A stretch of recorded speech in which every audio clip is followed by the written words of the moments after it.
Good evening, ladies and gentlemen, and welcome to the September 18th, 2018 meeting of the Downers Grove Village Council.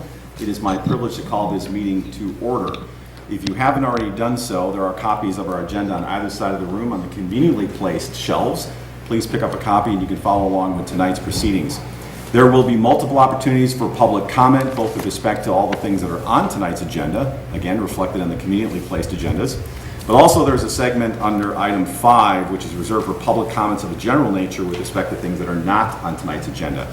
So when we get to item 5, any members of the audience who have any questions or comments of a general nature with respect to things not on the agenda, that would be the time to please come down to the podium, let us know who you are, and we would welcome hearing from you. All the other items that are on the agenda tonight, we will be entertaining public comment when we get to them and look forward to doing so. But first, it is our proud custom to begin our meetings by reciting the Pledge of Allegiance, and we have some special guests here tonight who are going to join us. We have some scouts from Pack 54 who are going to come up and help us lead the pledge. Gentlemen, how are you? Good. Flag is on the wall. Ready to go? I pledge allegiance to the flag of the United States of America and to the republic for which it stands, one nation, under God, indivisible, with liberty and justice for all. Thank you very much, Scouts. I appreciate it. And I have to say, if there's any candidates looking for political forum, these three guys have the best questions I've ever seen. Some of them I asked permission to take home and think about and work on. Thanks, guys.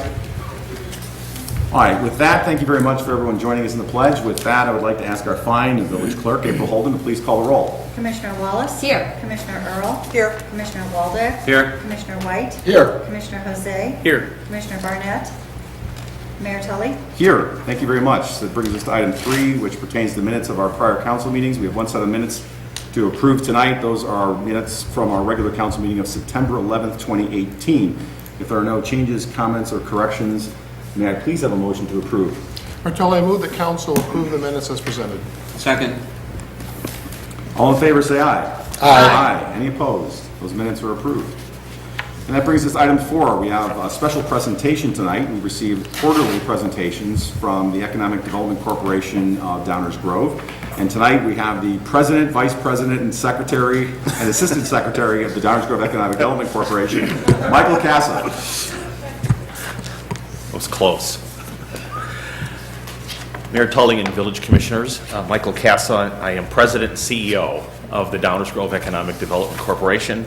Our office is at 5159 Mokel in downtown Downers Grove. And this is our quarterly presentation. Let me start off with village sales tax and home rule sales tax. We always present the most recent month, and the most recent month that we can report on is June, and you'll see the numbers for June of 2017 versus June of 2018. And for the home rule sales tax, it represents a 1.65 increase year over year. On the municipal sales tax side, again, comparing June of 2018 to June of 2017, there's a 3.24% increase over that same period. At the July presentation, I reported on the first quarter breakdown that the state provides on a quarterly basis of all the different retail segments. As of last night, they have not still reported or posted the second quarter information. So confident that they'll have it by December. We'll present either the second quarter breakdowns or the second and third quarter breakdowns. We've timed our presentations for the third meeting of each of the month in order to give the state time to post those. And usually we get them. They're not done yet. So we will get that information to you at the next presentation. The hotel tax, you'll see that it's very close this year, year to date, January through July, as opposed to a year ago. There's a slight increase, 0.08%. And two pieces of news that deal with two of our three largest hotels, the DoubleTree and the Holiday Inn Express, are both going through, or will be going through, significant renovations.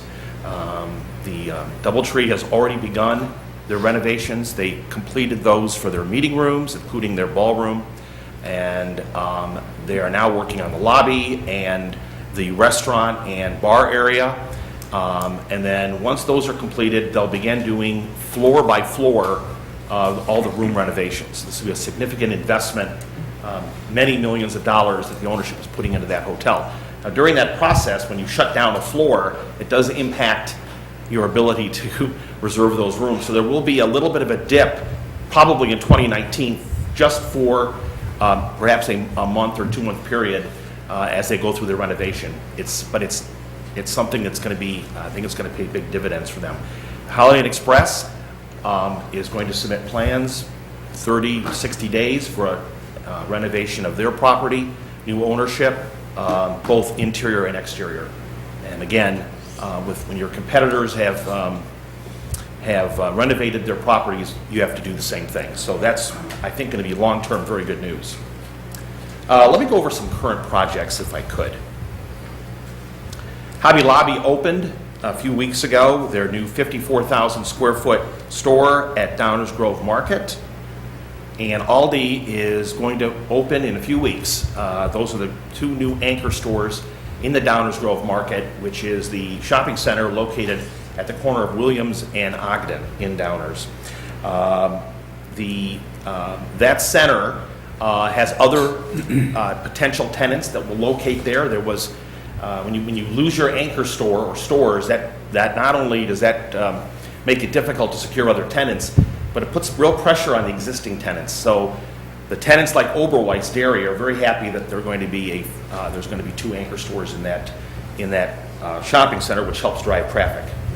Car Lots had their grand opening on September 12th for their new dealership on the 4-acre site of what used to be, that's the former Packey website on the corner of Finley and Ogden.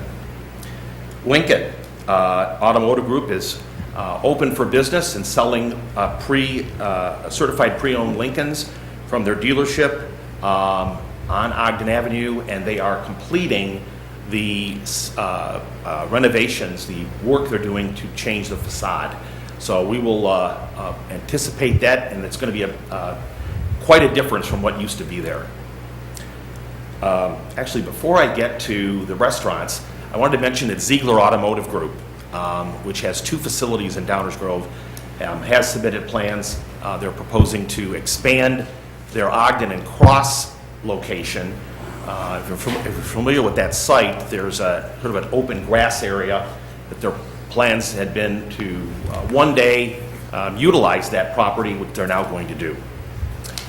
Mod Pizza, I want to talk about restaurants. This has become a more significant target industry for us, not only because it's a growth area, but also because of the village's sales tax and food and beverage tax.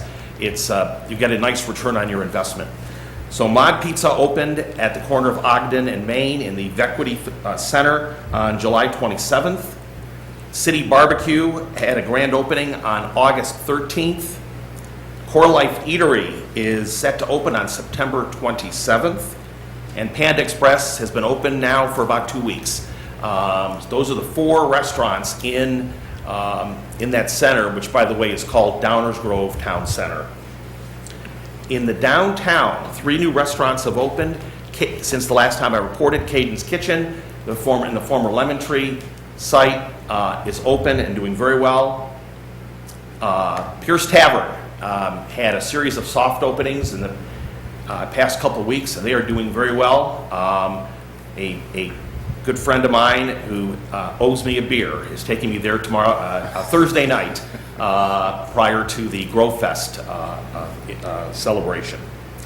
And Great Harvest Bread opened their new restaurant also on Main Street, and thanks to the village, that was a village-owned property, and thanks to the village's help, that has now been converted into a nice building with a great tenant.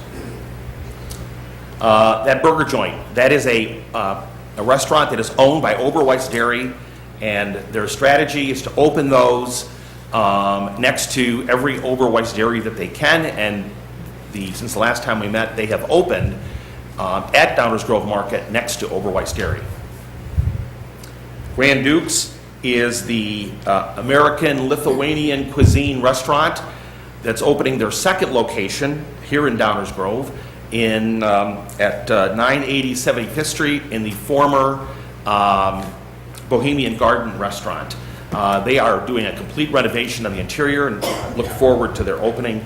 I understand a member of the council, Council Commissioner Wallace, has been to the other location and speaks very well of their cuisine, so we look forward to that. NEC Display Solutions is one of the world's premier manufacturers of displays for TVs, PCs, handheld devices, and they relocated their corporate headquarters to Downers Grove at 3250 Butterfield at Esplanade and held a grand opening for their new facility for their employees and their customers in July. It is a nearly 50,000 square foot facility with 5,000 square feet of advanced research laboratory. So we welcome them to Downers Grove. Bridgepoint, that's the name of the office and industrial warehouse project on Lacey and Finley that's being developed by Bridge Development Partners.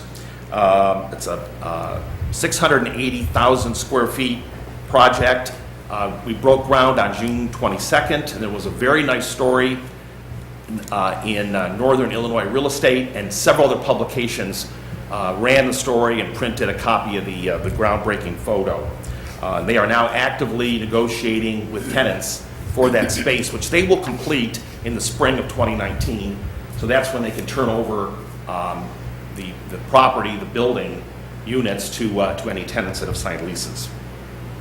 Green Bay Packaging is a nearly 100-year-old company based in Green Bay, Wisconsin, and they are opening their new Chicago area headquarters and distribution center at the corner of Warrenville and Finley, the northwest corner. It's a 178,000 square foot build-to-suit building, and they're breaking ground. It'll be October 16th. Everyone will receive an invitation.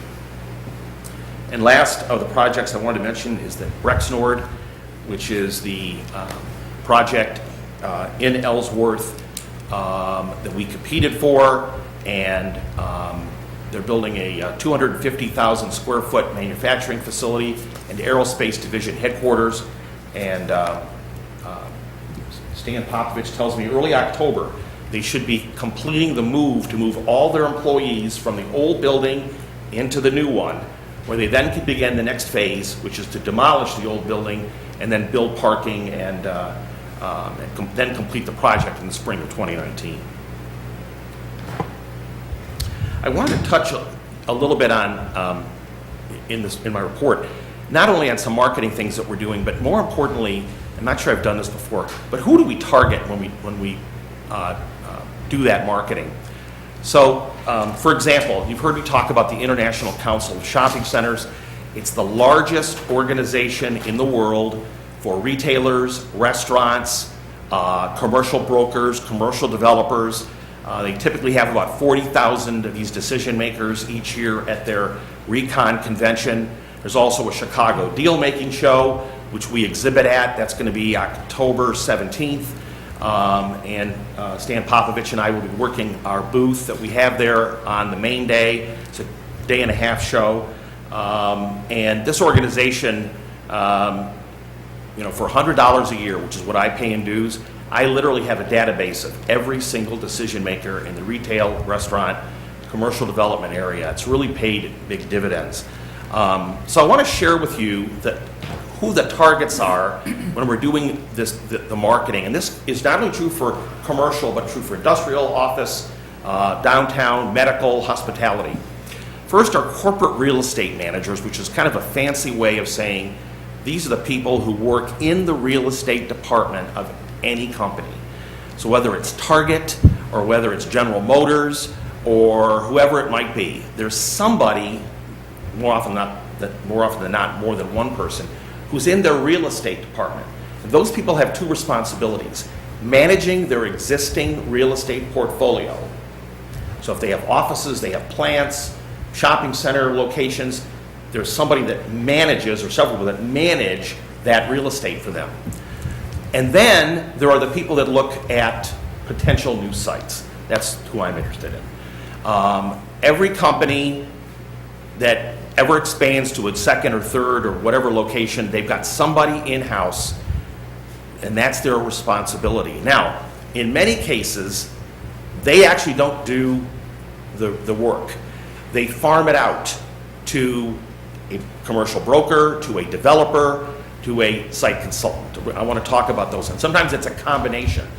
And one of the key things for us is, for any company we want to go after, how does the decision get made? So if you're working on a Walgreens or you're working on a Kohl's, the process is going to be totally different. How they make that decision. But getting to know the corporate real estate managers is critical, and they don't make it easy, I will tell you. They don't want people like me calling them. When they're ready to do something, they want to call me. So they make it actually difficult to find out who is responsible for a certain area, and they do that by giving everybody the same title. So it doesn't say Chicago area, this is the person that handles it. You just have to get the information. Commercial brokers, this is our bread and butter. These are the people who represent landlords and tenants, buyers and sellers. And in many cases, I'd say the majority of the cases, businesses work with an outside broker, and they liaison with that corporate real estate manager that's the in-house person. And the brokers, they are very easy to get a hold of. And so once you've identified that a broker is representing a tenant or a buyer, then that opens the door for you. Again, that's sort of our bread and butter who we deal with. Third are the commercial developers. Those are the people that actually build the projects. The ones that we're most interested in are the ones that are preferred developers for a specific company. So for example, Walgreens has maybe 8 preferred developers, and only those 8 will build a facility for them. So if you're trying to get a Walgreens in your town, you should go to one of those 8 preferred developers. So we interact with developers across the board. Those preferred developers bring a tenant with them. So they're the ones you really want to work on. And finally, site consultants. A site consultant is someone who has been retained not only to do a site search, but to negotiate the deal. Most incentive agreements from large companies involve a site consultant, and that's what happened with Rexnord. They're paid handsomely to go out and cut the best deal possible and find the best site possible for their clients. So those are our four targets. Again, it runs the gamut depending on the segment, but we maintain files on all of these companies, and our marketing, whether it's advertising, trade shows, or so forth, this is who our audience is. Finally, I wanted to mention that on October 10th, between 5 and 6:30, we're once again, this is our 3rd annual Deals Are Brewing in DG Brokers Reception at Alter Brewing. And the council's been invited. Thank you to those of you that have signed up. Hope you can all make it. And it should be a great event. We are now in the process of inviting brokers and developers, and I think we're about 25% of the way there already on attendance. And because of your fire code here, we can't make it unlimited, so there will be, at some point, this event will be sold out, in effect. So please get those reservations in. Safety first. That's right. The mayor will be speaking for about 3 or 4 minutes, so we have you signed up definitely. I guess finally, I just want to say thank you again for the tremendous support that we receive from the council and the tremendous partnership that we have on a day-to-day basis with your professional staff. So I want to say thank you for that, and I would be happy to answer any questions you might have. Thank you very much, Mr. Kassa. I feel thoroughly educated now in an area that I wasn't before, so I appreciate that in addition to the update. Questions from members of the council? Terrific. Thank you very much. Look forward to seeing you next quarter. Thank you very much. Thank you. Thank you. While we're under item 4, which is reserved for presentations, I also have a proclamation to read tonight. It's one of the things the scouts asked me, well, what do you get to do as mayor? I said, one of the things you get to do is you get to read proclamations. I have a very special proclamation tonight in honor of Constitution Week. And I was very glad to see that a lot of people are out there honoring and celebrating the Constitution, particularly the First Amendment. They're putting all these signs on their front lawns, advocating their First Amendment right. I'm sure that's because of Constitution Week. So without further ado, the proclamation reads as follows. Whereas September 17th, 2018 marks the 231st anniversary of the framing of the Constitution of the United States of America by the 1787 Constitutional Convention. And whereas it is fitting and proper to accord official recognition to this magnificent document and its memorable anniversary, and to the patriotic celebrations which will commemorate the occasion.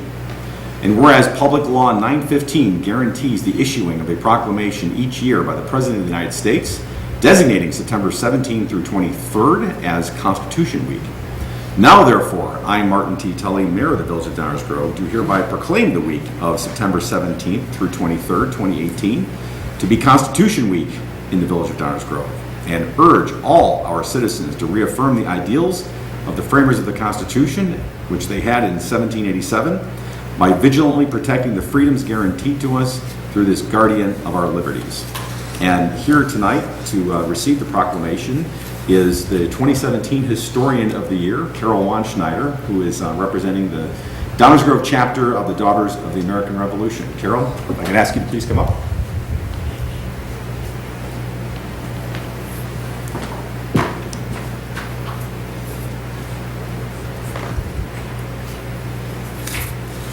Always a pleasure to see you. Always. It's my pleasure to present this to you. Mr. Kozlowski, ready to go? Thank you very much. And it's very strictly works with you from you. Yes, thank you. Thank you very much.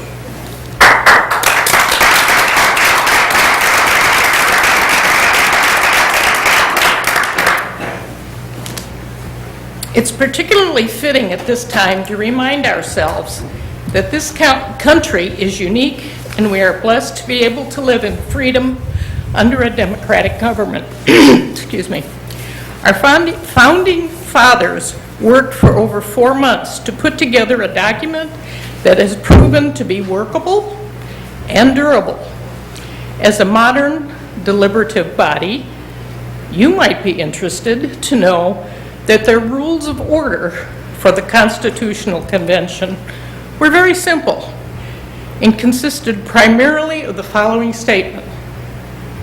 Every member rising to speak to the President, and whilst he shall be speaking, none shall pass between them or hold discourse with another, or read a book, a pamphlet, a paper, whether printed or manuscript. They should have added iPhones, computers, but in 1787. On behalf of the Downers Grove chapter, Daughters of the American Revolution, I would like to thank Mary Tully and members of the council for publicly acknowledging the importance of our Constitution by issuing this proclamation. Thank you. Thank you very much. Thank you for being here again. Good to see you.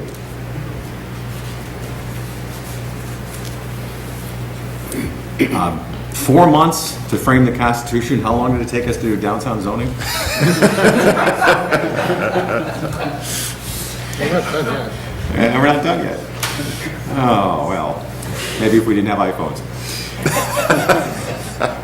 That brings us to item 5, which is earlier advertised as reserved for public comments of a general nature. So at this juncture, if there are any members of the audience that have any questions or comments of a general nature with respect to things that are not on tonight's agenda, we'd welcome you to please come to the podium, and we'd love to hear from you. Any questions or comments of a general nature? All right, very good. We'll move on then to item 6, which is our consent agenda. Do I have a motion to approve the consent agenda as presented? Martelli, I move the council approve the consent agenda as presented. Second. Are there any questions or comments from any members of the audience with respect to any items on tonight's consent agenda? Questions or comments from members of the village council? Hearing none, may I have a roll call, please? Commissioner White? Aye. Commissioner Waldeck? Aye. Commissioner Wallace? Aye. Commissioner Earl? Aye. Commissioner Jose? Aye. Mayor Tully? Aye. The consent agenda passes unanimously. That brings us to item 7, which is our active agenda. We have one item on tonight's active agenda, that is item 7A. We have a motion to adopt an ordinance establishing special service area number 10 for the Bridge Point Downers Grove subdivision. Martelli, I move the council adopt an ordinance establishing special service area number 10 in the village of Downers Grove as presented. Second. Any questions or comments from members of the audience with respect to this item? Questions or comments from members of the village council? Hearing none, may I have a roll call, please? Commissioner White? Aye. Commissioner Waldeck? Aye. Commissioner Wallace? Aye. Commissioner Earl? Aye. Commissioner Jose? Aye. Mayor Tully? Aye. That item passes unanimously. That brings us to the end of our active agenda and on to item 8, which is our first reading, our workshop agenda. We have no items on that part of the agenda tonight for good reason, so we can open up time for the item under number 11, which then brings us to number 9, which is the mayor's report. And I will say I have nothing to report at this juncture, which will then go to item 10, which is reserved for council member reports. This is an opportunity for members of the village council to share with those present or watching at home either items of interest or other goings on in the community, or to report out in their role as liaisons to other public bodies. I will start to my left tonight with Commissioner Earl. How are you tonight? I am fine, Mayor. No report. Thank you very much. Commissioner White. No report. Commissioner Wallace. No report. Thank you, Mayor. Commissioner Waldeck. No report, Mayor. Commissioner Jose. Let's make it a clean sweep, no report. All right. Bingo. We're going to save lots of time for the good stuff and no walking between one another and no discourse, and stay away from those pamphlets. Close up that eye. That brings us to item 11, which is the manager's report. And basically what we're going to do is we are going to recess to the committee room just across the hall to have a discussion with respect to the plan regarding the future of the downtown, which the village manager, I suspect, David Fieldman, will give us an introduction to what has led up to that. I suspect Mr. Baker will be involved in this presentation. And so those of you that are here for that conversation, what we are going to do is recess here for about 5-10 minutes at the max, invite you all across the hall into the committee room, and we'll sit down and have a good conversation about the future of the downtown. And I'm thanking you again for the rules of order that we're going to follow with respect to our discussion. So with that, do I have a motion to recess into the committee room for that conversation? Martelli, I move the council recess into the committee room for the manager's report. Second. All in favor? Aye. Any opposed? All right, we are recessed for about 5 or 10 minutes. We'll see you next door. Thank you.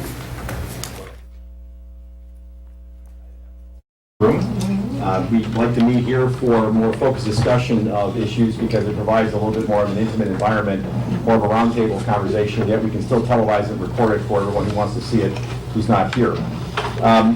The topic for the manager's report, which we're discussing here in the committee room, of course, is the future of the downtown. I'm going to turn things over in a moment here to Mike Baker, who's the assistant village manager of the village and has been very much involved in the process that's leading up to tonight. This is our first public discussion as a village council with respect to this, but there's been a lot of legwork, as Mike will explain, that has gone before tonight leading up to what's going to be presented. This is a manager's report, so we're not making any decisions tonight, we're not voting on anything. What Mike, I'm sure, will say is that the whole goal of this exercise is in anticipation of some deadlines that are coming up, or some dates when things will go away if something doesn't happen. We want to lay the groundwork as a council and as a community for future councils to make decisions about where do we go in the next 5, 10, 20, 15 years with respect to the downtown, particularly given all the changes that have taken place over the last 10, 15 years. So this group is not so arrogant or ambitious to think that we're going to make all the decisions tonight. What we want to do, or even in the next year, what we really want to do is to do a lot of the legwork and do a lot of the homework and provide a lot of options and information so that the next village council, the one that will be seated for 2019 through 2021, in conjunction with the stakeholders downtown and the community, can be in a better place to make some decisions going forward. So think of this as we're planning to set the table, but the meal still needs to be cooked and served. And now I took all Mike's thunder, but I apologize. Ladies and gentlemen, without further ado, Mike Baker. Thank you, Mayor. Great lead-in. I see several familiar faces in the room, people who've been following along over the past several months, which is great, but also a lot of newcomers. So I'm going to take some time and walk through some some of the background and information that will help orient and familiarize everybody with what we've been doing and where this process is going. However, first, we're going to start out with a video that was produced by our own communications department that does a really nice job of capturing a number of the issues that we'll be discussing this evening and in the weeks and months to come.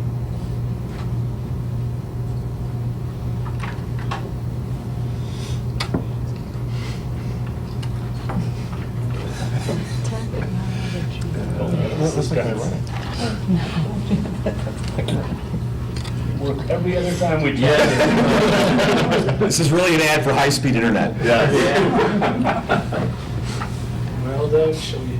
I would, Let's reload it and try it again. after you have pamphlets. There we go. There we go. That looks like. Try again, Mike.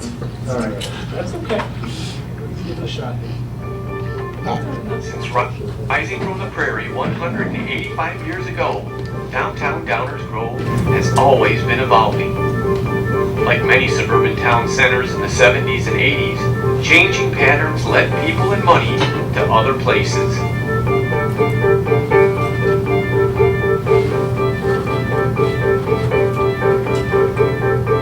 So in 1997, the village changed the course of the downtown by creating a financing tool to improve its infrastructure and encourage private investment. These improvements began to attract new businesses and development. And slowly, downtown started to change. In the last 20 years, commercial space has grown by 69%, residential units by 89%, and downtown property values have grown by 239%. The future of downtown Downers Grove is bright and continues to attract new businesses and development. You can learn more about plans for the downtown at downers.us.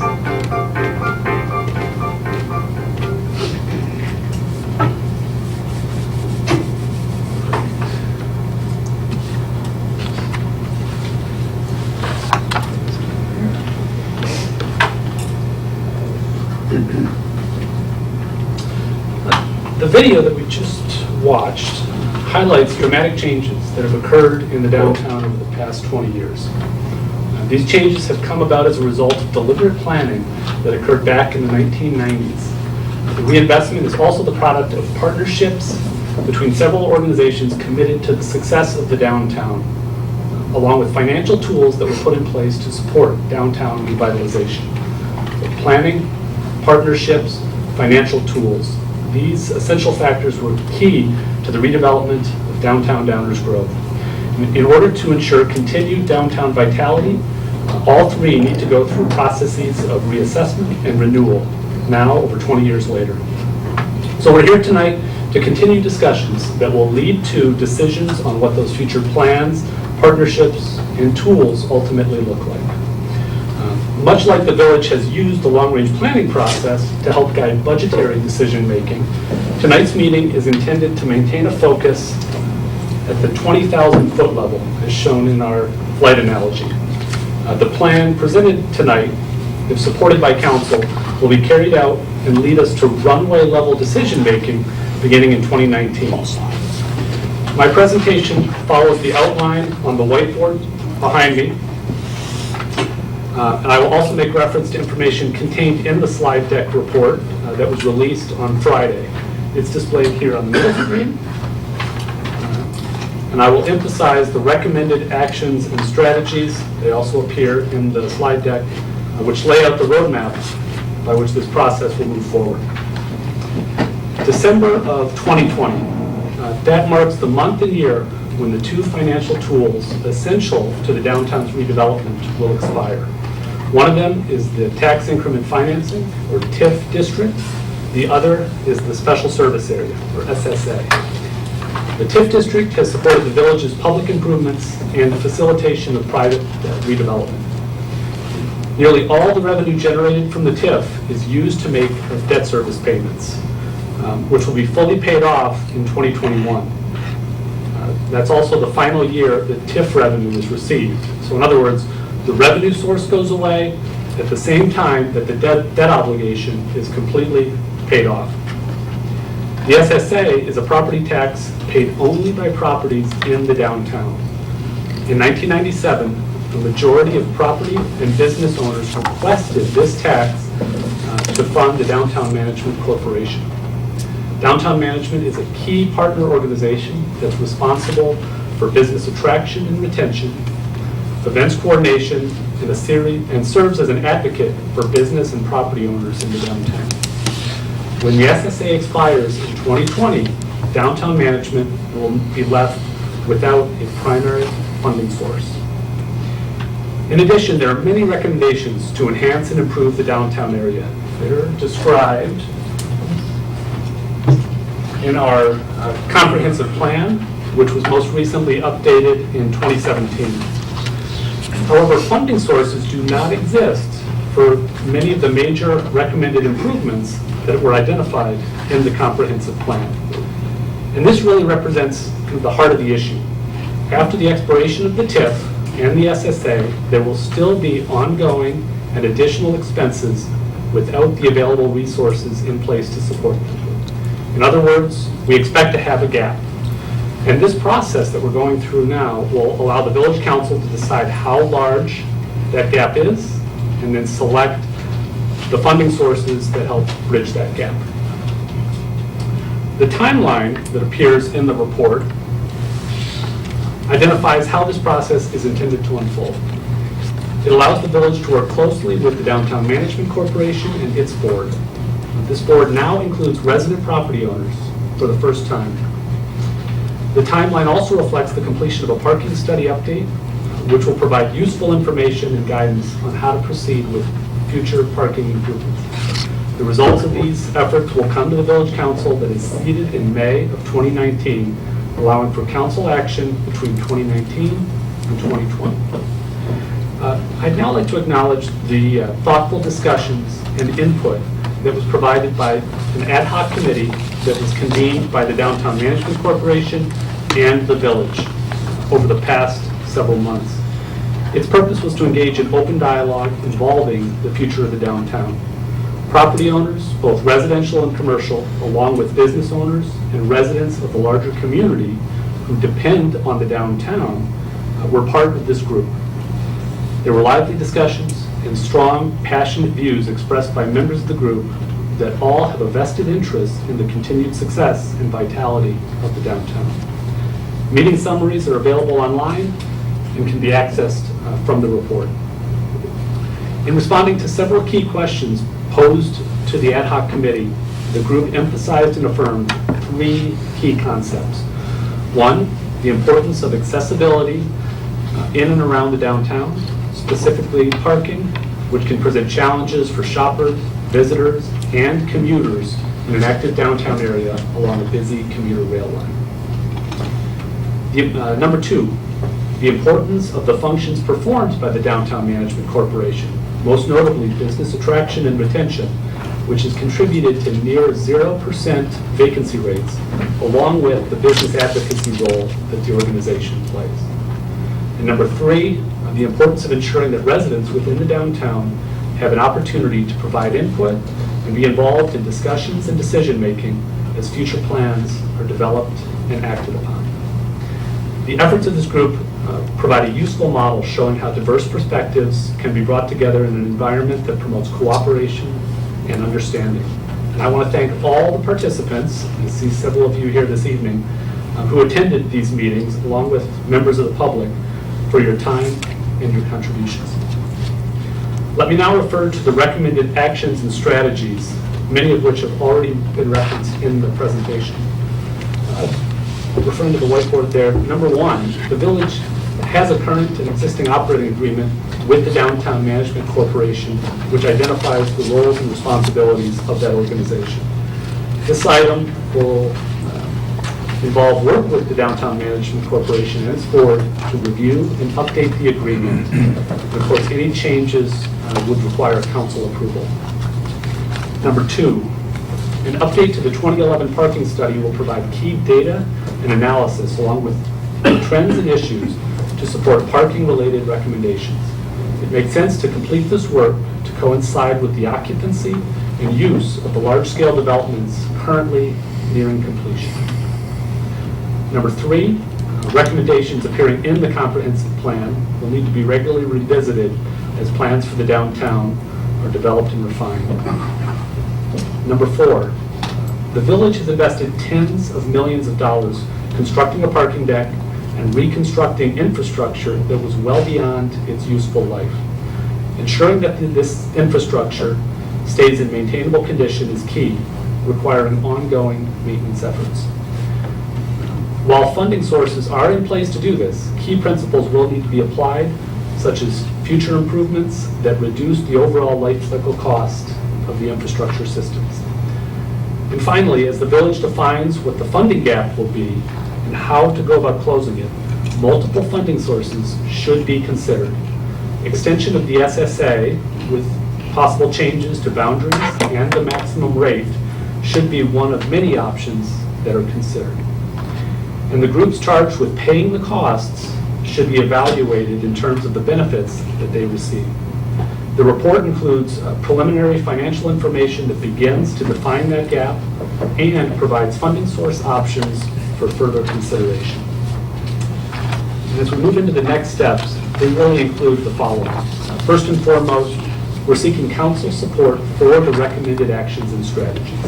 If there is support expressed tonight, staff will proceed with this work. If there are concerns or need for additional council discussion, that can certainly be accommodated.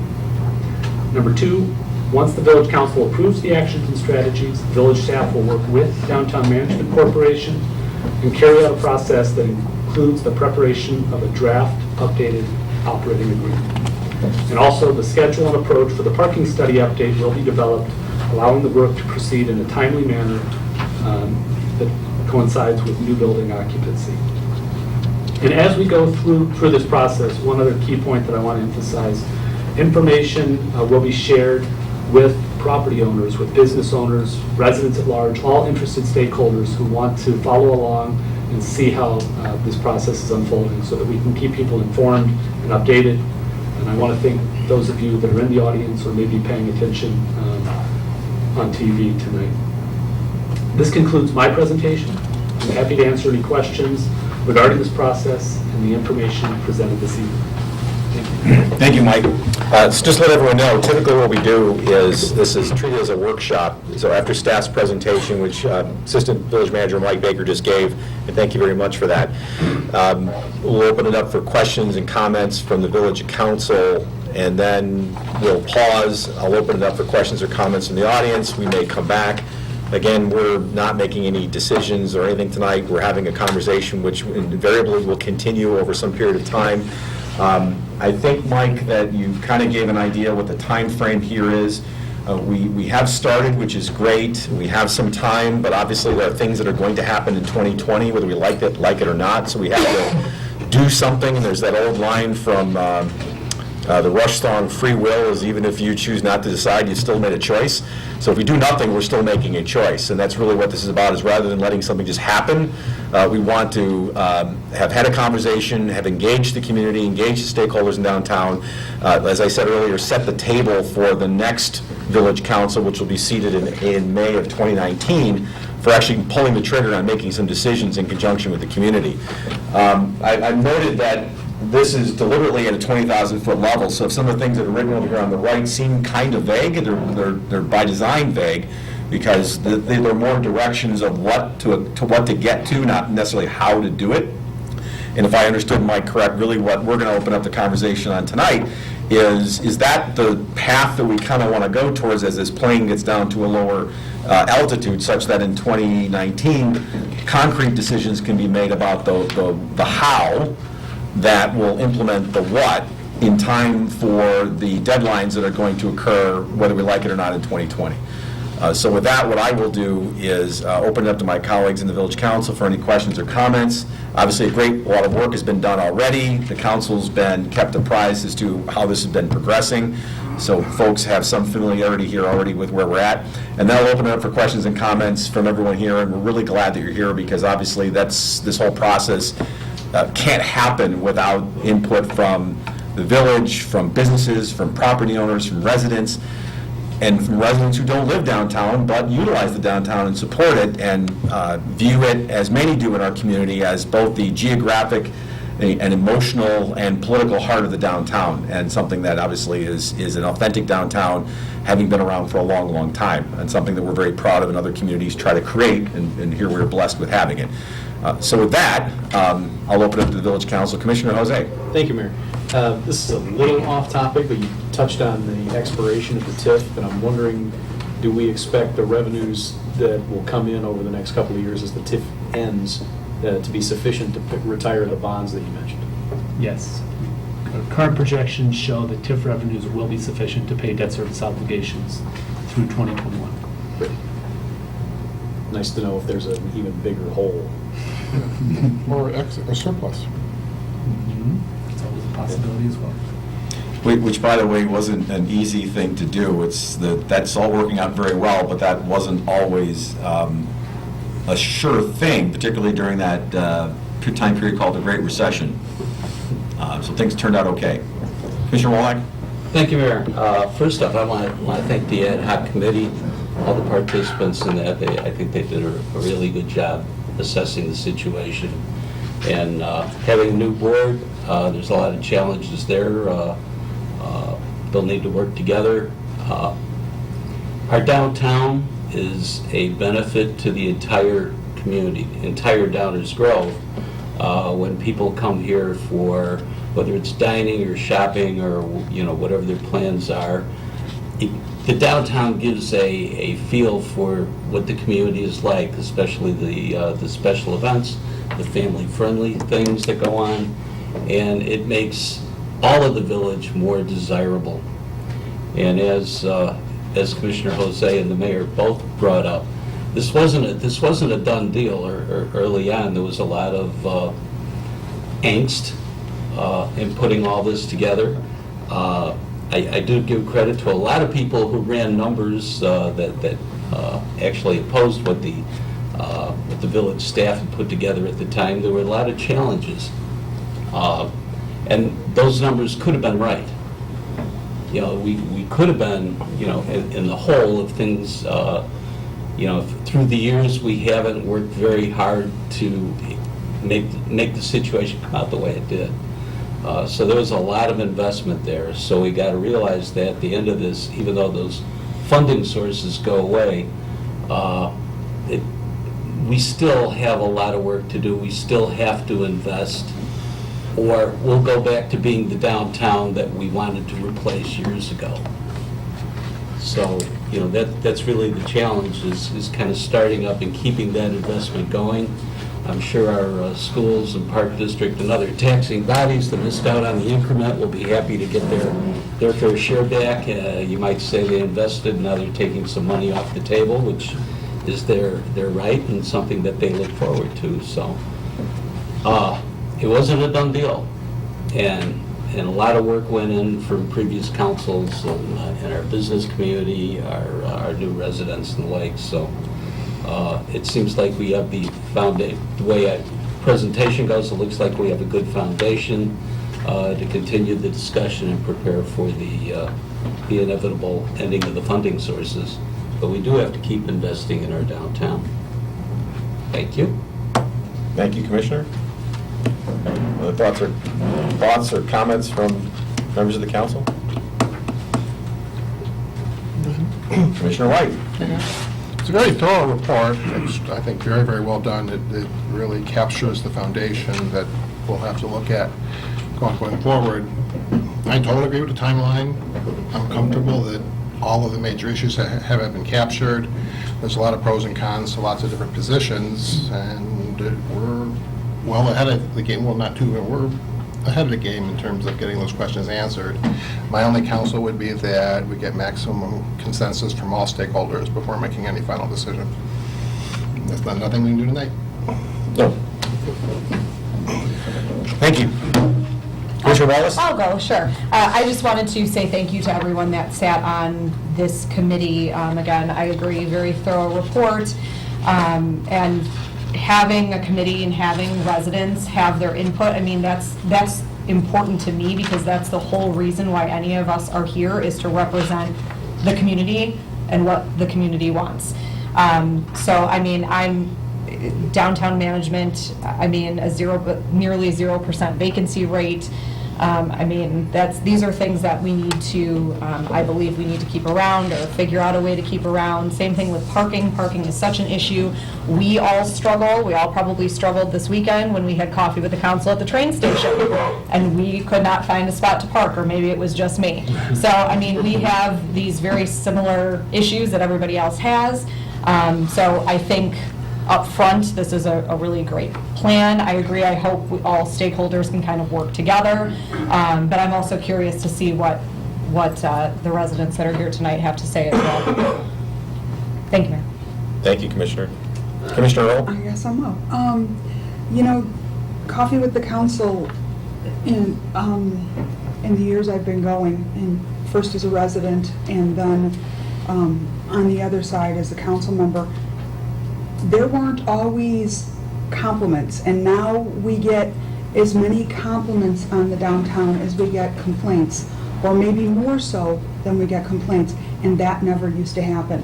We get new residents coming up to us who are new to Downers Grove, not just new to downtown, but new to Downers Grove, and tell us what a great place this is to live. And it wasn't by accident, it was absolutely by design, and it was a lot of hard work by a lot of people over a long period of time. And there were chances taken, and it wasn't always comfortable. But when you're in the middle of it, especially if you're living in the downtown while it's happening, it's very difficult to sometimes appreciate the bigger picture. But we are really coming out on the outside of this, and that's thanks in so much part to everybody who's living and working downtown and the downtown management, and thanks to everyone who's put this plan together, because we're in front of it again instead of trying to be coming from behind and trying to catch up and figure out where we're going. We're trying to stay ahead of it, and that's the plan, is to stay ahead of the game as opposed to trying to play catch up. So thanks to everybody who worked on the suggestions, and I agree very much with the direction we're going. Thanks, Commissioner. Well, planning is certainly important, because what do they say? If you fail to plan, you plan to fail. So we're planning at a high level with what the future may hold, but again, the details will be decided by a different group around this table down the road. Commissioner Jose? Thank you, Mayor. I too think this plan is absolutely the thing to do. We probably prioritize it a little differently. I mean, obviously, everything's going to come down to, or how much we can do anyway, will come down to number 5, how we're going to pay for it. And that's a long conversation to have, and it's a good thing that we're starting it now. But I agree, we have to continue to invest in the downtown, and the comments that we get are, I would say, much more positive than negative these days, which is fantastic. It really is the vibrant, beating heart of the village of Downers Grove. And thank you to all those who made it possible, and to everyone who's involved in it now. So thank you all for your work. Thanks, Mayor. Thank you, Commissioner. And before opening it up to questions and comments and input from the audience, one thing I want to raise, which I thought was a good question that we had come in prior to tonight's meeting from a resident of the downtown about the boundaries of the SSA, which has been an issue in the past. I mean, we're talking about the downtown as we know it, but where you draw the SSA and who's included, if there's going to be an SSA going forward, whatever that might be, who's included in it, I think is a fair question, and at least one downtown resident didn't ask to narrow it, they asked to expand it, actually. But that raises the point of whatever, we're not going to decide that tonight, clearly, but whatever it is, it needs to be fair and equitable and be reflective of the services that are received. And that isn't necessarily a zoning question. That line can be drawn differently, so that's something that I just want to throw out on the table. And with that, as others have said already, we really want to hear your thoughts and questions. So I'll throw it open to the public at this point in time. Questions or comments? Please. I can say something. Good evening. We live in the Acadia on the Green, Building 1, and we moved there in 2007. We've been here quite some time. We are very happy. We're living downtown. We really love it. We have visitors that come and see us from out of town. They're all very impressed.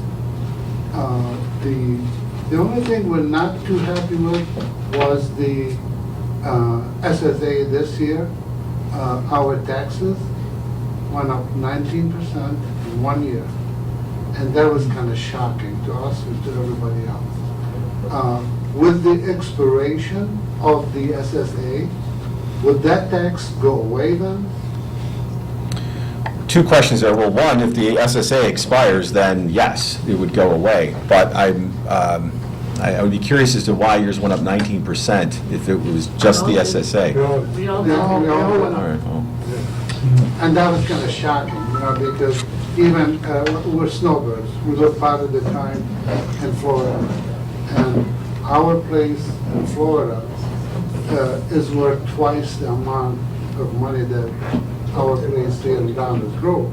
Yet our taxes in Florida are half what we pay here in Downers Grove. So there's no... Right. Well, one thing we can certainly look at as part of this overall conversation is what is the real financial impact of the SSA historically? Because obviously one of the things that we've had available to us as a tool that's been very helpful to residents when we talk about certain things such as whether it's a stormwater utility or whatever else, the food and beverage tax, whatever it might be, is translating that into a, well, what is the average person, how is the average person who's affected by impacted? I think that would be helpful for both people who are impacted as well as people who aren't impacted to understand what that really means to you in dollars and cents. And but the short answer is that the SSA went away, yes, that, because it's basically a special tax that is paid just for people who are within that area. And it's, the revenues that are generated by it are to pay for services that are unique to that area. If the tax goes away, so do the services. So that's why we're having this conversation of should those continue? If so, what they should they look like? How should they be paid for? How much should they be? How do you draw the line? Those are all the things that we want to work up now so that the next group can make some decisions as to what it ought to be. Okay, thank you. Yes, and actually, I'm going to ask that question about the 19%, but we don't have to answer it right now. I'd like to understand that myself. Yes, sir. I have a question on page 1 of the presentation today, and it's the boxed area on the lower right. And it says, with TIF expiration, tax bills will not go down. Taxes currently paid to TIF will be redistributed to other taxing bodies. Does that mean that the downtown folks, whether they be commercial or residential, are subsidizing the rest of the village? No, what that means, and I'll get a shoe thrown at me if I explain this wrong, but basically the whole idea of the TIF is that for the period of time that the TIF begins, there's a baseline equalized assessed valuation for all the properties that are in this area. And what the TIF does is it freezes it for a period of time. Is it 23 years, 20 years, 23 years? And so as the increment over time, as you develop and invest in downtown, you increase the property value. You saw the one slide about, what was it, 639%? 239? 239, all right, I got dyslexia, whatever it is. Really big.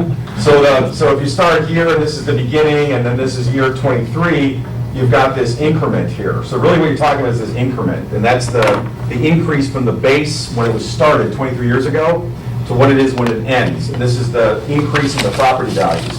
During the TIF period, well, let me back up a bit. Normally, without a TIF, that increment would be shared not just by the village, but by District 58, District 99, the Park District, the Sanitary District, College of DuPage, on and on and on and on.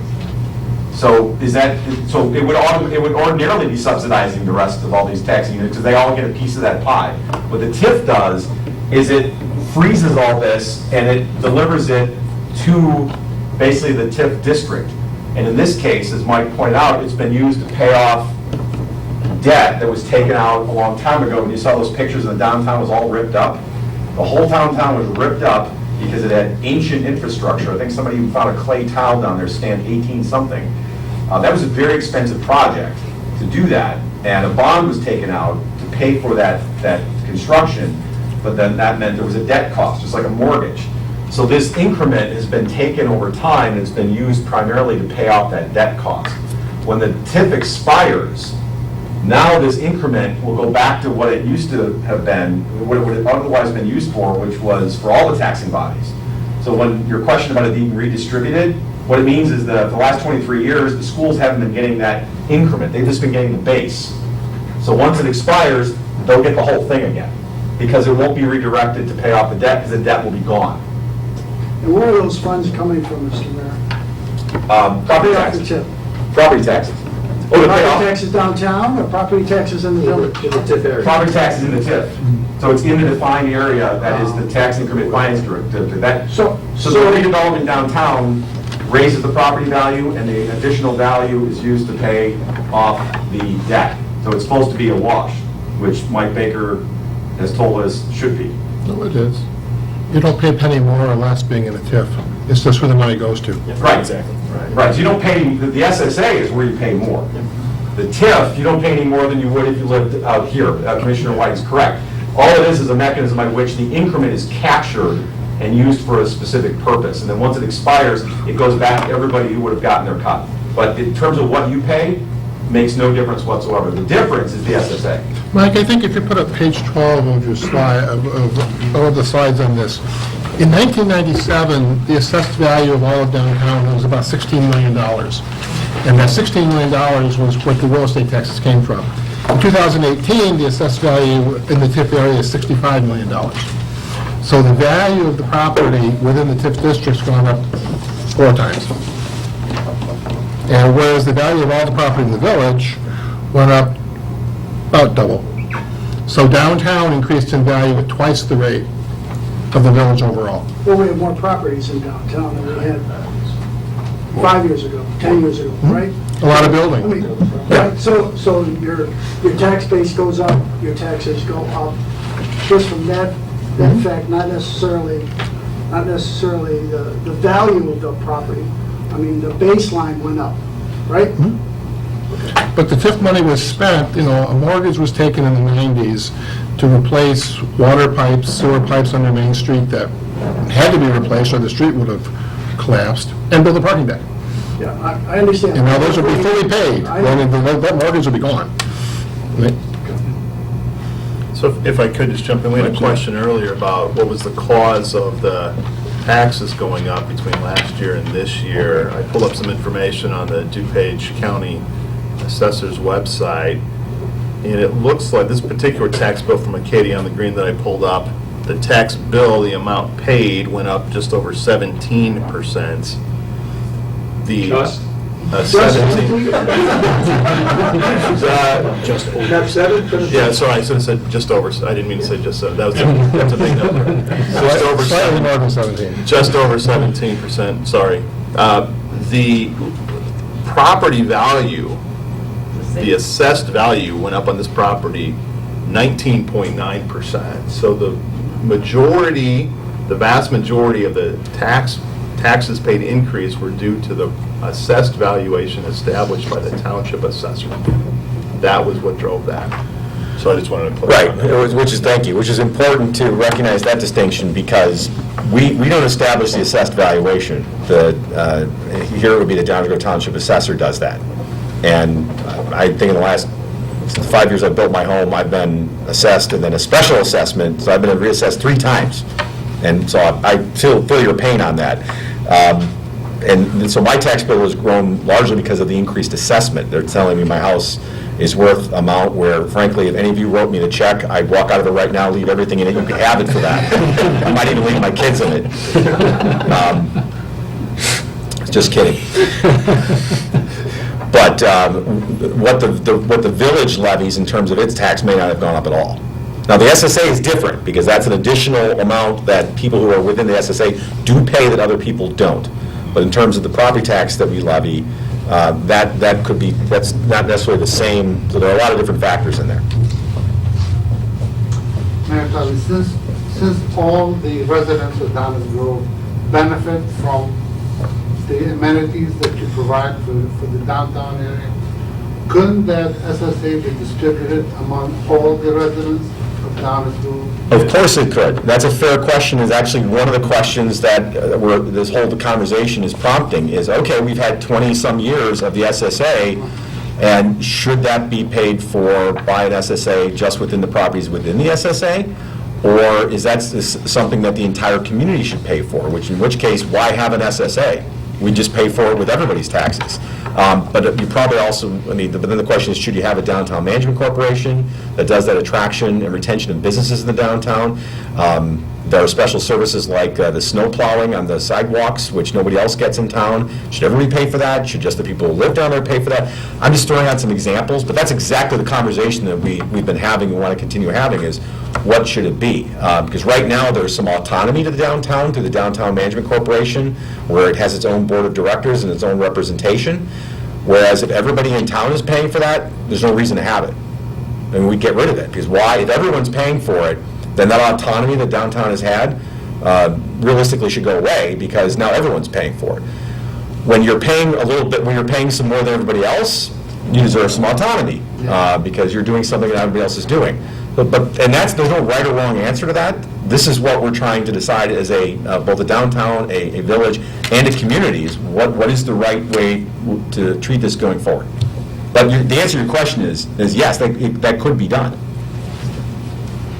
Would be nice. Well, no, but yeah, I mean, yes, but just recognize that happened. There are trade-offs. So there are other things that have been happening for the last 20 years that would go away. Maybe people like that, maybe they don't like that, but that's the purpose of the conversation. Yes, sir. Question, if the TIF ended up being underwater, which I understand is not projected, who would have the responsibility of paying that shortfall? Would it be the property owners within the TIF or the entire village? Entire village. Yeah. We just wouldn't paint the walls in here for a couple of years. About 100 years. Yes, sir. Mayor Tully, my name's Steve Frost, and thank you for having us tonight, village commissioners.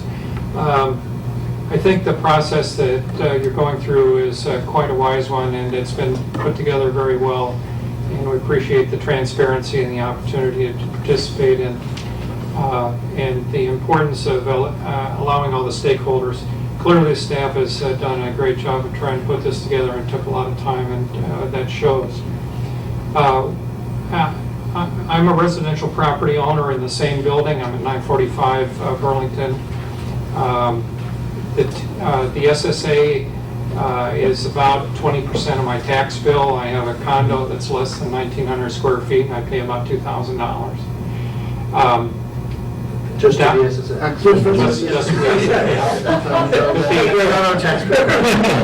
I understand. All of us clearly want a strong and vibrant downtown, and it's important to the city and to each of us that it stays that way, and we want it to stay that way. And so in the coming months, we're looking forward to seeing a strong case being made for what we need a levy for, and then how that levy is going to be paid.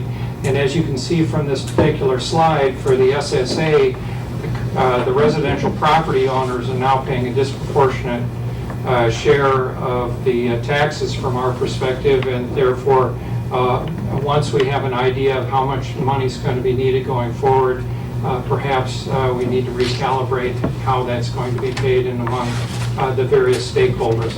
It should not be pitting the residential owners against the business owners, but trying to find a balance so we can all live with for the good of the community going forward. It's also important that we have an idea of, a number of you have spoken about the downtown as being a benefit shared by a number of people, and so for the larger projects like a parking deck on the north side of the street, it's important that we remember that as well when we're trying to fill that gap between where the money's coming from and what we actually need it for. Clearly, parking's a huge issue.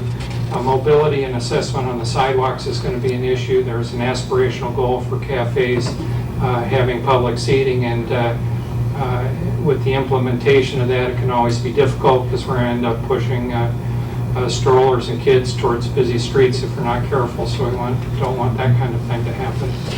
And I think that you'll see that the residential property owners are going to be participating more and cooperating fully in this process, because obviously everybody wasn't here 20 years ago. And so the fact that this process is now open is a sign of good leadership, and we appreciate the opportunity to participate. Thank you, Steve. And just to pick up on something, and thank you for your involvement prior tonight as well, and your own leadership. That's greatly appreciated. But to pick up on something that you said, it's been we've been very cognizant of the fact that the dynamics of the downtown have changed dramatically by design over the last 15, 20 years. And that's part of the reason why Mike and others have been adamant about reaching out and drawing the new stakeholders in, because this cannot succeed unless everybody's involved, and there is a balance, and there are equities, and there's a general consensus. Is everyone going to be happy? No, because you'll find the person who'll, on 75th and Lamont will say, downtown, I never go downtown. Well, why should I have to pay for anything? I don't go to the downtown, and someone else is here every weekend. So we're never going to make everybody happy. It's really about getting the best consensus we have. That is, what's the old adage I like to say? If we've made everybody equally unhappy, it's a great solution.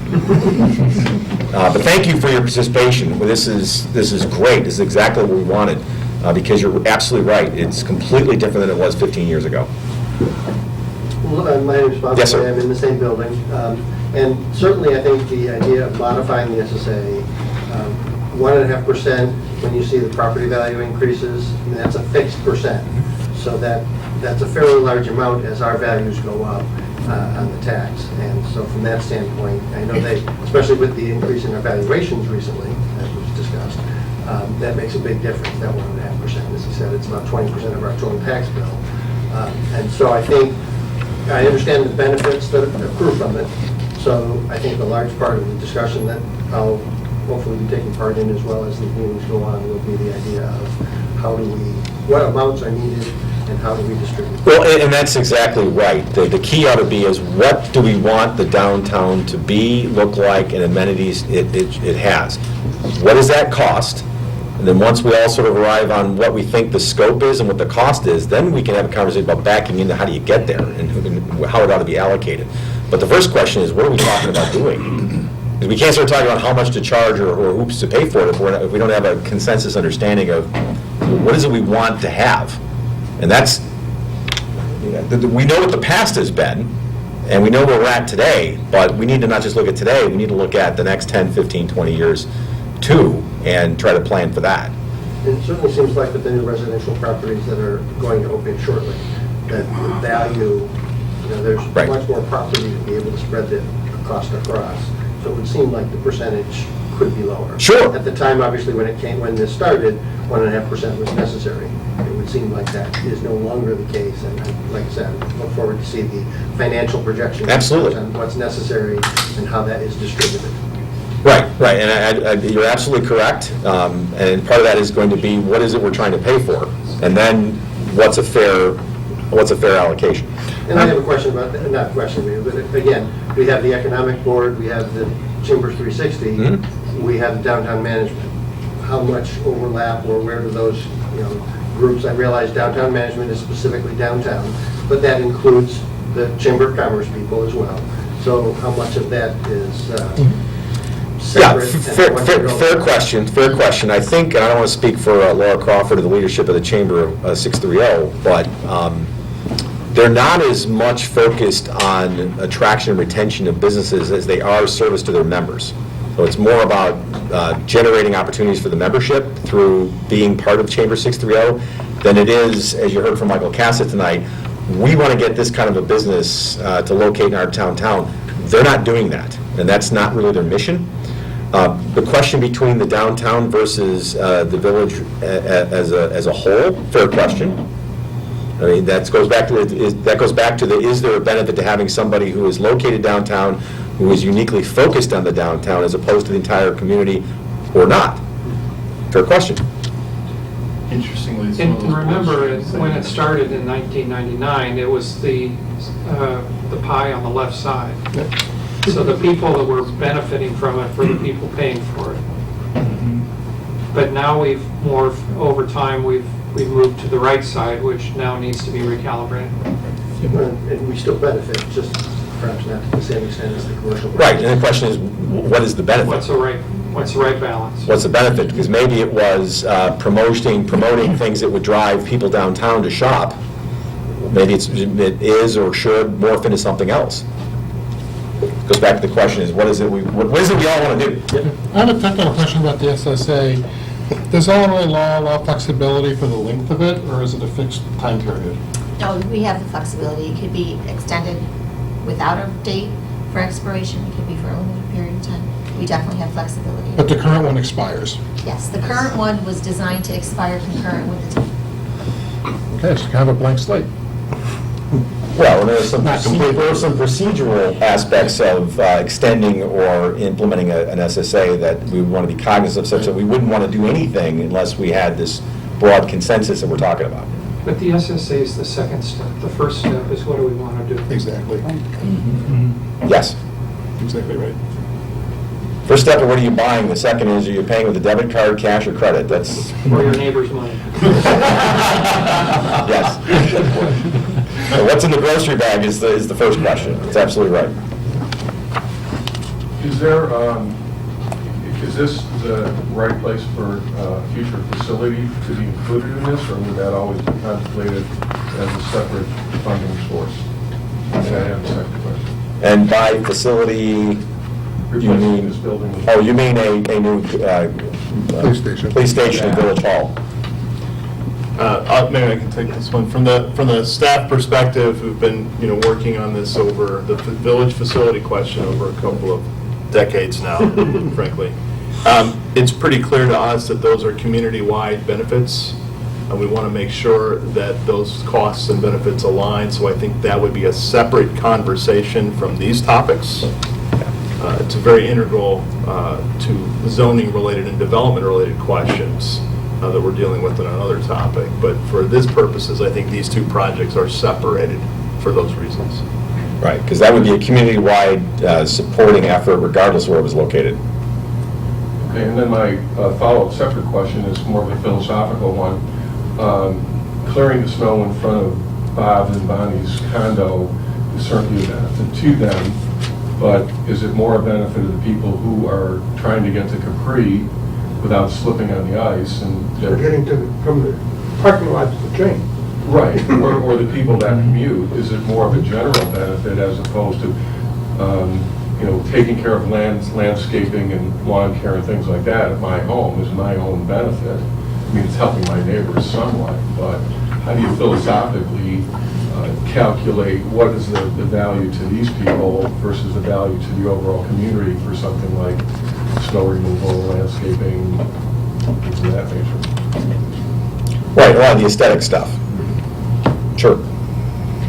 And we still have, here's a question I have. I know once upon a time we put together a list of the, what's different in downtown as opposed to everywhere else in the community. Yes. I remember that came up the last time the SSA was extended. I'm shocked.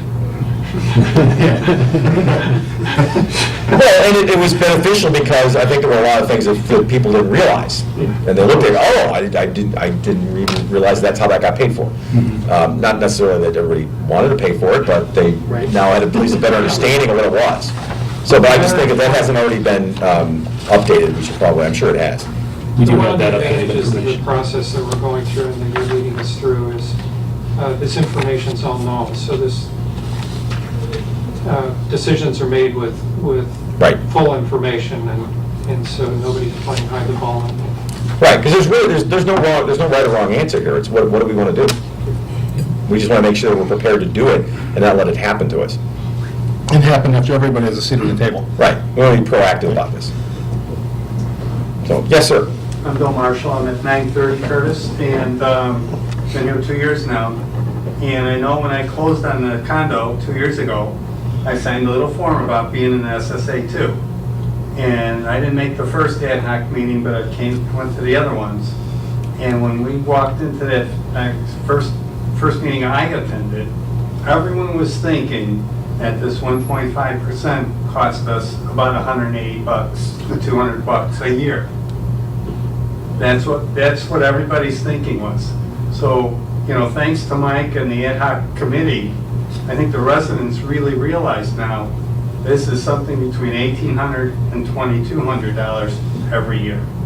So it's a big nut. It was $180. So, and that's why we're here. And I think in the long run, that'll probably lower your property value, because the buyer, when they look at the taxes, how much we're paying, they're gonna back off buying the condos. So Nobody extra to live next to Stammer. The question then becomes, are you pricing yourself out of the market? Right. You know, instead of going to Downers Grove, they go to Lyle, because Lyle, you know, taxes are cheaper in Lyle. I don't know if they are or they aren't, but, you know, people start comparing, and, you know, let's face it, businesses have gone out of business because they price themselves out. Right, and well, there's no question about it, and as a reminder, the Village of Downers Grove is about, what is it, Dave, 9% of your tax bill? So no matter what we do with that 9% is not going to change someone's buying decision. Yet we still fiercely focus on trying not to raise taxes when we can. For example, our budget that we're going to be talking about soon, our property tax levy for operations is going to remain flat for the 8th year in a row. And you might say, well, I'm not seeing that on my bill. It's because the village is only 9% of your tax bill. If COD or District 99 or 58 raise it, then you don't even notice that you got any benefit. Counting the SSA, it's not 9% of our tax. Correct. It's much more. Counting the SSA, it's 9% of everybody else's tax bill. And that 1.5% is 20% of our tax bill. Right. So it's actually not. And so Well, I'm speaking generally. I understand. Not Speaking some. generally, but we're Right. the specifics in this room. Fair enough, fair enough. But going to the general question about taxing yourself out, yes, and that's why we're having the conversation about the So the SSA. specific is, his point is, the specific is trying to sell our condos. Yes, Trying understood. to live in the SSA has an impact on that. Fair enough. All I was trying to point out is on the rest of it, we do our best. I've lived here 40 years now. And my favorite thing is Mayor Steve Chirico, who's the mayor of Naperville. He has this big chart that he likes to show, which shows that Naperville is at the bottom of the total tax burden. And I like when Mayor Chirico shows that chart, because the next town is Downers Grove. So I love it when Mayor Chirico shows that chart. But no, but that's why we're here. We're talking about the SSA. We're not talking about what the 9% is. We're talking about the SSA that impacts people who are uniquely affected by it. Are you paying an HOA on top of that? Of course. Nothing for nothing. I wish my real estate agent had been upfront about the 1.5% and what that impact was. I was a little disappointed with that.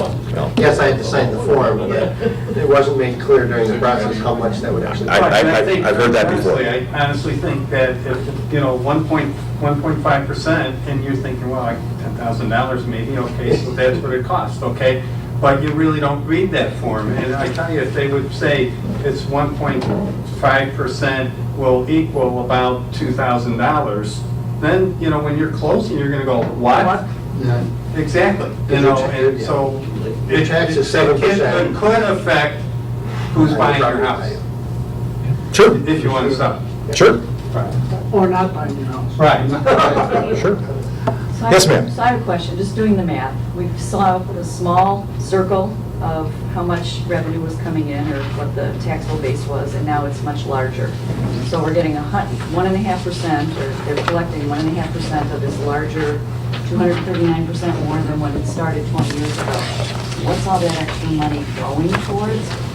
And my husband's on the new board, so I could probably ask him, but I'd rather just because I'm sure other people want to know the same question. So- Is there a surplus now, and are they, can save that for maybe? Oh, gosh, I wish. I wish there were a surplus. The simple answer to a very complicated equation is that the presence of a TIF district and an overlying SSA means that while your total bill you pay from the SSA line item keeps going up and up and up as property values go up, the same amount goes to downtown management as it did in 1996, and it stays exactly the same. That all that extra money you're talking about is absolutely being paid, thank you, and being collected and put into the TIF district. The TIF district is paying off bonds, and the payment schedule for those bonds started out very low and ramped up over the 20-year payoff. Think of it like increasing balloon payments, if you will. So the model was set up that when we had a very little bit of money, we had very small debt service payments, and as you paid more and more and more, as your property values went up, it matched the debt payments. And so we don't have a surplus because we're literally paying millions of dollars this year in the debt payments. Correct. So I guess it seems like the members of the SSA are disproportionately paying more because we're paying that 1.5%, and even though the Downers Grove Management Corporation doesn't get more. Correct. And I know their budget pretty much stays similar. I've seen the reappropriations in the years. It's just going to the TIF. Correct. So that 1.5%, while it says it's for the Downers Grove Management and such, it really isn't. Much of that 1.5% is now just falling into the TIF. That's correct. So in technical terms, To some sense, it's a little misleading in terms of what the SSA is, because we're really paying the SSA and a bunch into the TIF. yes, it can be incredibly difficult to decipher, as I think Mike walked through on one of those meetings. I think everybody here has the general concepts, which is great. I think the important factor is, though, that the Downtown Management Corporation has been on a fixed budget for a long period of time, and people are getting the impression that there's a windfall being occurring, and that there is no windfall. The excess is all going to the TIF, and that is not well known within the community. But an important point to emphasize, I think or to restate, is that with the debt service being paid off and the final year of payment is 2021, all of that obligation also goes away. So that's where there are certainly those opportunities to look at, as was stated, answering those questions, what's needed, But the and Downtown Management Corporation doesn't have to defend the fact that it's been on a relatively steady budget for a long period of time. People don't fully understand that they're not getting a coffee table full of cash every year that they can have as a discretionary spending, because there is no such thing. Correct. Right. They've been frozen for 22 years or whatever. So I think Ron's in the same place I am. I'm not a math person. But I'm still not getting it. As you explained the TIF, the increase in money that wasn't going to the schools was going to the bonds, okay? And the SSA is going to the bonds. Portion. A portion of it. Most of it. The growth, all the growth. The more your property grows in taxable value, the more of your tax bill paid goes to the TIF. But there's So two the TIF parts goes there. away. So the TIF goes away. Your tax bill stays the same, and your money goes to all the taxing bodies that are lined up on your tax bill. Primarily the school. Instead of going into our TIF fund, because we won't have a TIF fund anymore. What you pay remains the same. It just goes to all the different taxing bodies. And is the SSA one of those taxing bodies? It won't be. No, the SSA is entirely within the control of what this group decides to do. Unless a new one is put in, then there will still be money paid to a special service area with receipts going to the Village of Downers Grove in a special fund. And it's a line item on their bill? Yes. The SSA. And really the question we've been talking about, as the mayor's been leading us through, is will there be an SSA is one of the fundamental questions. And if there is one, what's the rate? So arguably, if you keep the SSA, that 1.5% might change because that money's going to go to There's so much more them, value. similar to what's going to the schools. I They're would- getting their cut. Don't want to jump ahead and start answering questions, but this idea of a 1.5% SSA going forward is highly unlikely because that would be millions and millions of dollars. I just can't see that happening. Everything depends upon what we want to do. This depends on how we're going to pay for it. Correct. For your condos, you're in a homeowners association. And SSA is just a homeowners association that covers a larger group. Right. Several buildings, instead of just one. But I pay a fixed rate, which goes up a little bit, not 1.5% on the value of my HOA. Right. So again, the point that the 1.5% isn't just going to Downers Grove Management, I think was one of the unclear things. That it implies in the documentation and such as that's to support the Downers Grove Management. But only a small portion of that 1.5% is still supporting Downers Grove Management Corporation. The rest of it is just falling into the TIF. And whether or not the SSA can be structured differently if we go forward with it, so it's clear that the money is specifically for Downers Grove Management, and even if we go forward with a new TIF for additional improvements and maintenance and such, whether that can be structured in such a way that they're kept more separate. that 1.5% doesn't kind Bless of you. increase the amount going to the TIF. It's specifically for a certain purpose. Right, and the nice part about, yes, the nice part about this is it really is sort of a blank slate with 23 years of experience. It can be whatever the community wants it to be. I don't know. It can be structured however we decide. The structure of the SSA and the TIFs, I don't know what the legal requirements and specifications are, so that's the... And you don't have to have an SSA if you have a TIF. Or vice versa. Or vice versa. They're mutually exclusive. Yes, sir. I'm curious, when we get to the point, if they decide there's going to be an SSA is going to continue, is that strictly up to the council to say, yes, it is, or does that become something that is voted on? In an election, to say, yes, we're going to I think our attorney has the best succinct answer to that. Yeah, there's two answers to that. Madam Attorney, Village Patrol, I did not do the village attorney's report tonight. The SSA is established by ordinance, so the village council has the discretion to impose the SSA ordinance. However, the electors and the residents, the property owners, have the right to file what's called objections. So if the residents object, there's a certain percentage that's required to object to the SSA ordinance, and if that happens, then the ordinance fails and is not implemented. Or what's known It's as not a referendum, and it is not placed on a ballot. Yeah, well, sometimes it's called a backdoor referendum because it's only if there's a certain number of objections after the ordinance is put into place. So the ordinance has to be put in place first. It is actually what happens is the council adopts a proposed ordinance, there's a public hearing held, and then there's a 60-day window for objections to be filed. Objections to the council? The proposed ordinance. To the proposed ordinance. To the SSA, right. To the village clerk, Yes. yes, you filed, there's a process. Right, so that's part of the reason why we'd rather have something everybody supports, because why put something forward that is going to get massive objections? That makes no sense. Yeah, ask everybody before we pass the ordinance. I get one follow-up to that. Sure. If the SSA, the ordinance comes in there, and they say, okay, it benefits the downtown area, we say, they draw up the area, they say it benefits the downtown area, X amount or whatever. If you wanted to spread it to the rest of the town, could the council also say, we're going to put a tax in of $25 per household just to spread it out even? Could that be done? There's a lot of things that could be done, but it really goes back to what are we trying to achieve? Because, for example, we're talking about building a police station, that's going to be spread out through all the community.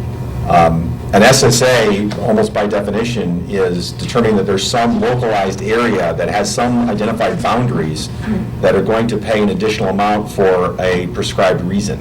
So, for example, we have other SSAs through the community that are designed to maintain retention ponds, for example, or certain streets. You'll notice the part in town that has brick streets. There have been SSAs in the past to pay for that. I think that went away actually a number of years ago, but there are things like that where there's even an opportunity where if a neighborhood wanted to put in particular infrastructure that isn't in the village budget, they could band together, ask for an SSA, pay a little bit more, and put in sidewalks, curbs. You can do an SSA for whatever you want. I used to live in the Brick Street area. Well, that's thing to another. Dave or Mike, is it plus or minus 400,000 negative in the debt service fund merely a function of when the taxes come in the downtown TIF? Yes. Okay. Yes. And then Ups and downs, and over 23 years, it should be real close to zeroing out. so it's not, so the 400 that's in the deficit, the fund balance now is not because the taxes haven't come in from the second installment? Make sure I I'd understand have to that. look at what you're referring to. In your report today, it had the downtown TIF was negative 400,000. Your manager's report. What slide number? It was your manager's report, so. Oh, yes, that's a timing issue. Okay. Now I know which report you're talking about, yes. Oh, yeah. Yes, timing issue. And then the other things is the operating agreement for the downtown management on the web? When I did a search, I just saw all minutes, so I didn't see that actual operating agreement. Probably not, it's probably not on the web. It predates when we had stuff on the web. We can put it out there, though. Okay, or just send it. And then the same thing on the TIF projections that they did initially, I'm assuming those aren't up there because that was 23 years ago? They're probably contained in minutes or something somewhere. Well, I know, that's why, a lot of people, recordings are out there now, so. I couldn't, that's my first place I search even internally, I just go to our website. I haven't seen the ones from the 90s out there. I know we have them somewhere. Yeah. They're public record. Sure. So Todd, we can get you a couple Okay, of great. I think to that point though, Todd, I think what really, when you're starting out with a TIF like this and you're assuming that there's steady growth, we really got hammered for 10 years. And, you know, with that recession, nothing was being built, nothing was selling, no property values were going up. So we are getting out of this TIF by the skin of our teeth with no surplus. Well, you know, we're just so, I think, grateful at this point that we're breaking even. Now, had it all gone to plan, had there been no recession, we might not, you know, we might have had this conversation 5 years ago. The only flip side to that is the values really skyrocketed during that period too, and then they tanked. Yeah. So I don't know that the projections show. But there weren't the households. Right. It wasn't spread over a bunch of households. So a little increase of property values isn't that steady compounding increase. But they were only looking at it in the downtown area, and they were, the vision was to have the downtown grow. Understand, but our vision was stalled for about 10 years. And added to that, not to get off on a sidetrack about the performance of the TIF, but the other thing that makes a TIF successful is that when the TIF starts, you actually start getting the new development. And there was no new development for a number of years. It just didn't get started. So imagine your 401k. If you start saving right away, you're much better off than if you wait 5 years. So the first few years of the TIF, there wasn't really anything going on, and that's a really key period, and that was just for a variety of factors that predate even an old guy like me. But that was probably part of the projection, because you knew you had to do all that anyway. Well, no, the projections thought it was going to start much earlier, and that didn't happen. Yeah, I don't know what. So it was slow getting out of the There's a gate. couple of cents of them we can dig up for you. And then the recession hit, and anyway. The helicopter landed well. Yeah, to say it didn't go to plan is a little bit of an understatement there. I think when it was projected out probably the first 2 times, it was quite different than what it's winding up as.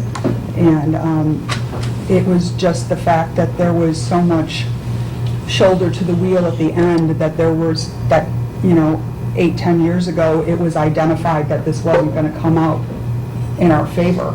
And there was some aggressiveness to the development done, because that's what needed to happen if this was going to come out in everybody's favor. There was a lot of angst, not that many years ago. Yeah. 3 or 4. Commissioner Schnell was here, not that lot of her or angst. anything, but and putting it on the timeline. We were worried that that the whole village would be on the hook for the balance. It came in quite close. Question for our attorney on starting, if we needed to start up a new TIF, does it have to be blighted, or? Yes, it does have to qualify. So it has to qualify, and I think with the success we have with the downtown, I think it'd be a hard argument to make for, our downtown's a disaster. Yeah, especially after the video Doug made, I think. So likelihood of another TIF, I wouldn't put my money on it. No, I don't think there's really a conversation about TIF as there is what to do with downtown management. But it's been mentioned a few times, so I just wanted to. Yeah, right. Yeah. Fair point.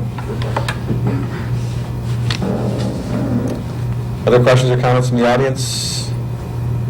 Otherwise, I'll thank you for all your input, and this is an ongoing conversation, obviously. I'm going to come back to the council in a second here, but this is exactly what we want to do, is keep this conversation going, keep the engagement level, because, as I mentioned, there's no right or wrong answer here. It's what do we want to do, and how do we want to do it? And as long as we get the buy-in of the whole community, then that'll be a good outcome, but it'll be the next council that actually implements it, because this will happen in 2019, and some of us sitting here, at least me, won't be here. But we want to get this going now, so we're being proactive, not reactive, because this is an important issue, and it's something that affects the whole community. Because there are people right now outside of the downtown probably aren't paying attention, because they think everything's fine, until you say you're going to change it, and then all of a sudden they'll be sitting there. Say, what are you doing? So thank you for the input, and let's keep the communication going. Any other final thoughts for today from the council, or any corrections for the record that staff want to make for any erroneous statements by the mayor? Well, I tell you, you can tell we've been talking about this for decades, because I think everybody got it right, including residents tonight, so no fact corrections tonight. All right, great. Well, thank you very much for sticking around. Thank you for participating, continuing to participate. May I have a motion to adjourn, please? Motion to adjourn. Second. All in favor, say aye. Aye. We're adjourned. Thank you. Thank you and good night.